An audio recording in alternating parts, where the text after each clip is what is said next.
কিয়ামতের আগে নিঃস্ব এবং নগ্ন পায়ের রাখালেরা উঁচু উঁচু বিল্ডিং নির্মাণের প্রতিযোগিতা করবে। আমার প্রিয় ভাই ও বোনেরা, এখন আমরা দেখতে পাচ্ছি আরবরা উঁচু উঁচু ভবন নির্মাণের চেষ্টা করছে। অন্য এক হাদিসে বলা হয়েছে কিয়ামতের পূর্বে দাসী তার মনিবকে জন্ম দেবে। এখন আমরা দেখতে পাচ্ছি উন্নত বিশ্বের অনেক দেশে সারোগেসি খুবই সাধারণ বিষয় হয়ে দাঁড়িয়েছে, যেখানে ধনী লোকেরা তাদের সন্তানদের জন্ম দেওয়ার জন্য একজন মহিলাকে ভাড়া করে। একবার নবী মুহাম্মদ সাল্লাল্লাহু আলাইহি ওয়াসাল্লাম বলেছেন, কিয়ামতের আগে জিনা ব্যাপক হয়ে যাবে।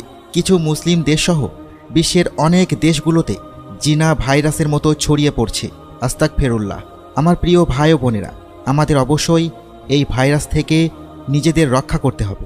আল্লাহ আমাদের এই পাপ থেকে রক্ষা করুন এবং আমাদের ক্ষমা করুন। অন্য আরেক হাদিসে নবী মুহাম্মদ সাল্লাল্লাহু আলাইহি ওয়াসাল্লাম বলেছেন, কিয়ামতের পূর্বে সময়ের বরকত চলে যাবে, সময় অনেক দ্রুত অতিক্রান্ত করবে।